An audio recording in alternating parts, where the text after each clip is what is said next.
Hello दोस्तों, आप सभी को नमस्ते। ट्रेन यानी रेलगाड़ी के चैप्टर का ये पार्ट नंबर 3 है। दोस्तों, इस चैप्टर के पार्ट नंबर 1 और पार्ट नंबर 2 इन दोनों के वीडियो का लिंक इस वीडियो के डिस्क्रिप्शन में दे दिया है। यदि आपने नहीं देखा है तो आप जाकर देख सकते हो। हम क्या करते हैं, PYQ पर्सन लेकर आते हैं। दोस्तों, ये मोस्ट इंपॉर्टेंट PYQ पर्सन है और इस पार्ट में हमने स्पेशल टाइप लिया है जहाँ पर दोस्तों आपको औसत चाल निकालनी पड़ती है। तो दोस्तों, यहाँ से एक पर्सन आपकी परीक्षाओं में ज़रूर पूछा जाता है। और दोस्तों, आप किसी भी कम्पिटिटिव एग्ज़ाम की तैयारी करते हो तो सभी एग्ज़ामों के लिए ये वीडियो मोस्ट इम्पोर्टेंट है, तो आपने इसको अंत तक ज़रूर देखना है। तो चलिए दोस्तों, बिना कोई देरी किए शुरू करते हैं। पर्सन को करने से पहले थोड़ा सा बेसिक कंसेप्ट हम जान लेते हैं। तो दोस्तों, बेसिक कंसेप्ट क्या होगा, प्रश्नों में हमसे पूछा जाएगा कि औसत चाल कैसे निकालें। तो दोस्तों, औसत चाल निकालने के लिए आपको क्या पढ़ना पड़ेगा, फार्मूला। औसत चाल हम कैसे निकालते हैं दोस्तों, चाल का फार्मूला होता है, सिंपल चाल निकालने के लिए हम क्या करते हैं, दूरी बटे में समय।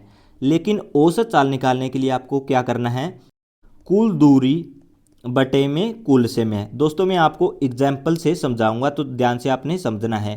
कुल समय तो औसत चाल बराबर होगा कुल दूरी बटे में कुल समय। हम मान लेते हैं दोस्तों, एक ट्रेन ये है, पहली ट्रेन ये है, दूसरी ट्रेन ये है। दोस्तों, पहली ट्रेन 100 किलोमीटर चलती है, कितने समय में चलती है, मान लेते हैं 4 घंटे में। और दोस्तों, दूसरी ट्रेन 120 किलोमीटर चलती है। दोस्तों, मान लेते हैं कि दूसरी रेलगाड़ी 6 घंटे चली है, ये हमने मान लिया। अब दोस्तों, यहाँ से यदि हमें औसत चाल निकालनी हो, एवरेज स्पीड निकालनी हो, तो हम क्या करेंगे, कुल दूरी लेंगे। तो पहली ट्रेन 100 किलोमीटर चली है, दूसरी 120 किलोमीटर, तो कुल दूरी दोस्तों कितनी होगी, 220 बटे में। और दोस्तों, समय कितना लगा है, कुल समय, पहली रेलगाड़ी 4 घंटे चली है, दूसरी रेलगाड़ी 6 घंटे, तो कुल समय लगा है 10 घंटे। तो यहाँ से एवरेज स्पीड आएगी, 0 से 0 कटेगी तो कितनी आएगी, 22 आएगी। तो दोस्तों, औसत चाल के लिए हम क्या करेंगे, कुल दूरी बटे में कुल समय। आपको यहाँ पर यह बात और समझनी है, औसत चाल निकालने के लिए कम से कम यानी मिनिमम 2 डाटा होना चाहिए। जैसे यहाँ पर पहला डाटा ये था, दूसरा डाटा ये था, 2 से अधिक हो सकते हैं। तो दोस्तों, ये थोड़ा सा बेसिक कंसेप्ट है, औसत चाल का ये फार्मूला आपने याद रख लेना है। अब दोस्तों, हम प्रश्न को हल करते हैं। तो पहला प्रश्न देखिए, पहले प्रश्न में क्या बोला गया है, तो ध्यान से समझिए। पहले प्रश्न में बोला गया है, एक रेलगाड़ी 20 किलोमीटर प्रति घंटा की चाल से ए से बी तक जाती है और उसी मार्ग से 30 किलोमीटर प्रति घंटा की चाल से बी से ए तक वापस लौट आती है। दोनों तरफ की यात्राओं के दौरान रेलगाड़ी की औसत चाल किलोमीटर प्रति घंटा में ज्ञात कीजिए। दोस्तों, यहाँ पर हमें चाल दी गई है, ना दूरी दी गई है, ना समय दिया गया है। तो यहाँ पर दोस्तों, औसत चाल का जो फार्मूला है, औसत चाल का फार्मूला है, ध्यान से समझिए। औसत चाल का जो फार्मूला है, कुल दूरी बटे में कुल समय है। ये फार्मूला दोस्तों यहाँ पर नहीं लगेगा। क्यों नहीं लगेगा, क्योंकि यहाँ पर ना दूरी दी गई है और ना ही समय दिया गया है, सिर्फ चाल दी गई है। तो दोस्तों, यहाँ पर अलग फार्मूला लगेगा और ये फार्मूला केवल 2 चालों के लिए लगता है। जैसे यहाँ पर पहली चाल ये है और दूसरी चाल ये है, इन दोनों चालों का औसत चाल हमें बताना है। तो औसत चाल निकालने के लिए हमें क्या करना है दोस्तों, एक छोटा सा फार्मूला लगाना है। यदि आपको 2 चालें दी जाए और औसत चाल पूछा जाए तो ये फार्मूला आपने लगा देना है। तो एवरेज स्पीड बराबर दोस्तों 2 गुणा में एक्स गुणा में वाई बटे में क्या होगा दोस्तों, एक्स प्लस वाई। दोस्तों, यहाँ पर एक्स का मान हम क्या रखें, वाई का मान क्या रखें। तो पहली चाल ये है, दूसरी चाल ये है, इनमें से आप एक्स को कुछ भी मान सकते हो। हम मान लेते हैं एक्स का मान है 20 और वाई का मान क्या है दोस्तों, 30। आप कुछ भी मान सकते हो। अब इन मानों को इस सूत्र में रखना है, आपका आंसर निकल आएगा। तो दोस्तों, एवरेज स्पीड दोस्तों 2 गुणा में एक्स का मान कितना है 20 गुणा में वाई का मान कितना है 30 बट्टे में एक्स प्लस वाई, 20 प्लस 30 कितना होगा, 50 होगा। अब 0 से 0 कटेगी दोस्तों, 5 चौके 20 होगा, 2 गुणा में 4 8, 8 तिया 24 होगा। एवरेज स्पीड दोस्तों 24 किलोमीटर प्रति घंटा आएगी। यही आपका फाइनल आंसर होगा। कौन से ऑप्शन में है, ऑप्शन ए में। दोस्तों, इस तरह के प्रश्न आप इस फार्मूले से जल्दी कर सकते हो। आसान सा प्रश्न है दोस्तों, लेकिन ये प्रश्न भी आरआरबी ग्रुप डी 2022 में पूछा हुआ प्रश्न है। तो मैं उम्मीद करता हूँ कि ये आपको अच्छी तरह से समझ में आ गया होगा। अब देखते हैं अगला प्रश्न। दोस्तों, अगला प्रश्न है, और ये प्रश्न भी सेम पिछले प्रश्न जैसा ही है।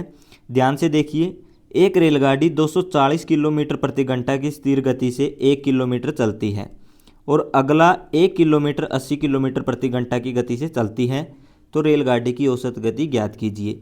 दोस्तों हमारे पास यहाँ पर पहली चाल ये है, दूसरी चाल ये है, इन दोनों की औसत चाल बतानी है, तो वही फार्मूला हम लगाएंगे। एवरेज स्पीड निकालने के लिए दोस्तों आपने क्या करना है, 2 गुणा में x गुणा में y बटे में दोस्तों x प्लस वाई। अब यहाँ पर x का मान आप इनमें से कुछ भी रख सकते हो। हम मान लेते हैं x का मान 240 और दोस्तों y का मान हम मान लेते हैं 80। बस इन मानों को इस सूत्र में रख देना है।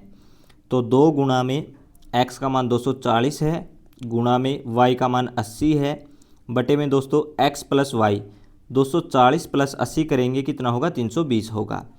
अब यहाँ इसको सरल करेंगे, 0 से 0 कटेगी, 8 एकम 8, 8 चौके कितना होगा, 32 होगा, 4 छिके 24 और 1 0 ये 2 गुणा में 60 कितना होगा, 120।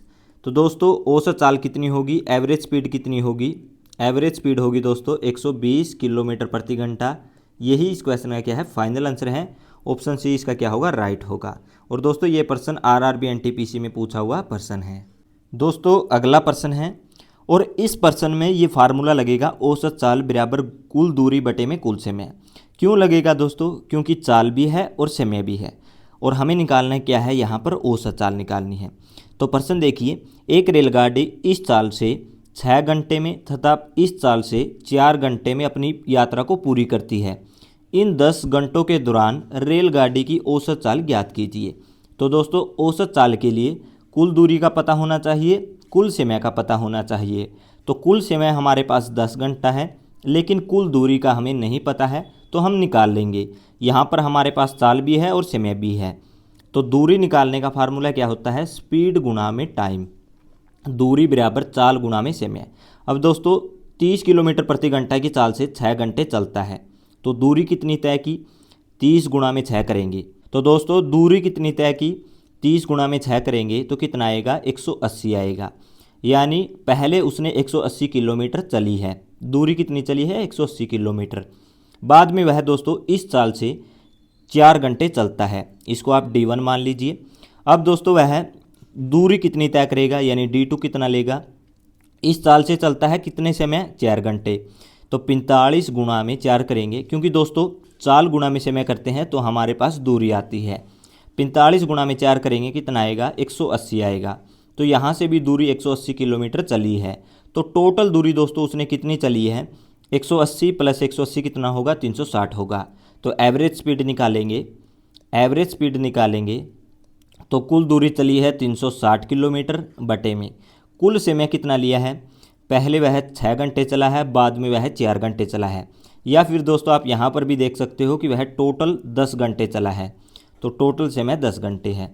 अब 0 से 0 कटेगी तो दोस्तों कितना आएगा, 36 आएगा। अब ये किलोमीटर में था और ये घंटे में था, तो एवरेज स्पीड 36 किलोमीटर प्रति घंटा आएगी। यही इस क्वेश्चन का क्या है, फाइनल आंसर है। दोस्तों आप देख सकते हो कितना आसान सा प्रश्न है। कौन से ऑप्शन में इसका आंसर होगा, ऑप्शन ए में। ऑप्शन ए इस क्वेश्चन का फाइनल आंसर है और ये प्रश्न आरआरबी ग्रुप डी 2022 में पूछा हुआ प्रश्न है। दोस्तों अगला प्रश्न है, एक रेलगाड़ी पहले 40 किलोमीटर की दूरी 80 किलोमीटर प्रति घंटा की चाल से और बाकी 30 किलोमीटर की दूरी 60 किलोमीटर प्रति घंटा की चाल से तय करती है, तो इसकी औसत चाल ज्ञात कीजिए। दोस्तों यहाँ पर हमें क्या निकालनी है, औसत चाल निकालनी है। औसत चाल के लिए हम क्या करेंगे, कुल दूरी बटे में कुल समय। कुल दूरी कितनी होगी दोस्तों, पहले उसने 40 किलोमीटर चली है, बाद में दोस्तों उसने 30 किलोमीटर चली है, तो टोटल दूरी उसने कितनी चली है, 30 प्लस 40 कितना होगा, 70। यहाँ पर देखिए दोस्तों, तो कुल दूरी कितनी होगी, 70 किलोमीटर होगी। अब यहाँ पर कुल समय हमें पता करना है, तो कुल समय हम कैसे निकालेंगे दोस्तों, पहले यहाँ पर देखिए इतनी दूरी इस चाल से वह तय करता है, तो हमारे पास दूरी भी है और चाल भी है, तो समय हम निकाल सकते हैं। टाइम बराबर क्या होता है दोस्तों, डिस्टेंस अपॉन स्पीड। दूरी कितनी है दोस्तों, 40, दूरी कितनी है 40 और चाल कितनी है दोस्तों 80, तो समय कितना निकल कर आएगा, 0 से 0 कटेगी, 4 एकम 4, 4 दूनी कितना होगा, 8 होगा। तो समय आपका 1/2 घंटा निकल कर आएगा, यानी आधा घंटा निकल कर आएगा। बाद में वह दोस्तों 30 किलोमीटर की दूरी इस चाल से तय करता है। तो यहाँ से समय निकालेंगे तो टाइम बराबर डिस्टेंस अपॉन स्पीड, आप इसको t1 मान लीजिए, हम t2 निकालेंगे तो डिस्टेंस अब कितनी तय करता है दोस्तों, 30 किलोमीटर बटे में किस चाल से, 60 की चाल से। तो 0 से 0 कटेगी, 3 एकम 3, 3 दूनी 6 होगा। तो यहाँ से भी 1/2 घंटा लेता है। तो टोटल समय उसने कितना लिया, आधा घंटा ये दोस्तों, आधा घंटा ये, टोटल उसने 1 घंटा लिया है। तो एवरेज स्पीड क्या होगी दोस्तों, एवरेज स्पीड कुल दूरी 70 किलोमीटर ली है बटे में कुल समय कितना लिया है, 1 घंटा लिया है। तो 70 बटे में 1 कितना होगा, 70 होगा। तो औसत चाल कितनी होगी दोस्तों उसकी, 70 किलोमीटर प्रति घंटा। यही इस क्वेश्चन का क्या है, फाइनल आंसर है। कौन से ऑप्शन में है, ऑप्शन डी में। और दोस्तों ये प्रश्न आरआरबी एनटीपीसी का पूछा हुआ प्रश्न है। दोस्तों अगला प्रश्न है, एक ट्रेन 8 घंटे में कोई यात्रा पूरी करती है। यात्रा का पहला आधा हिस्सा 45 किलोमीटर प्रति घंटा की चाल से और दूसरा आधा हिस्सा 55 किलोमीटर प्रति घंटा की गति से पूरा किया जाता है। यात्रा की कुल दूरी कितनी होगी। दोस्तों यहाँ पर भी ये औसत चाल बराबर कुल दूरी बटे में कुल समय, ये फार्मूला लगेगा। कुल समय हमारे पास है कितने दोस्तों, 8 घंटे। औसत चाल नहीं है तो इस आंकड़े से हम, यहाँ पर ये 2 चालें दी गई है, इनसे हम औसत चाल निकाल सकते हैं। मैंने आपको फार्मूला पढ़ाया है, यदि 2 चालें दी जाए और औसत चाल निकालनी हो तो औसत चाल हम कैसे निकालेंगे, एवरेज स्पीड दोस्तों हम कैसे निकालेंगे, 2 गुणा में पहली चाल कितनी है 45 गुणा में दूसरी चाल दोस्तों कितनी है 55 बटे में, इन दोनों चालों को जोड़ लेना है। 45 + 55 कितना होगा दोस्तों, 100 होगा। अब यहाँ इसको सरल करेंगे तो दोस्तों 2 एकम 2 और ये 50 बार में इसको काट देगा। अब यहाँ 5 से कटेगा, 11 पंजे 55 होगा और 5 दाएँ 50 होगा दोस्तों। अब दोबारा से ये 45 है, ये 10 है, ये दोनों 5 से कटेगी तो 5 में कितना होगा 45 होगा और 5 दूनी कितना होगा 10 होगा। तो 11 में कितना होगा 99 और बट्टे में क्या है दोस्तों 2। तो एवरेज स्पीड आपकी क्या निकल कर आएगी, एवरेज स्पीड आपकी 99/2 निकल कर आएगी। आपने यहाँ पर इसको ऐसे ही छोड़ देना है। अब दोस्तों हमारे पास एवरेज स्पीड भी है, कुल समय भी है, तो हम कुल दूरी निकाल सकते हैं। तो एवरेज स्पीड कितनी है 99/2 बराबर में कुल दूरी हमें निकालनी है दोस्तों, टोटल डिस्टेंस हमें निकालना है बटे में कुल समय कितना है 8 घंटे है, तो बट्टे में लिखेंगे 8। अब दोस्तों ये भाग में है, इस तरफ आने पर गुणा में होगा, तो 99/2 गुणा में 8 बराबर में टोटल डिस्टेंस। अब 2 चौके कितना होगा दोस्तों 8 होगा, 99 गुणा में 4 कितना होगा 396। तो टोटल दूरी कितनी होगी 396 किलोमीटर। ऑप्शन सी इस क्वेश्चन का क्या होगा, फाइनल आंसर होगा। यही इस क्वेश्चन का सही आंसर है।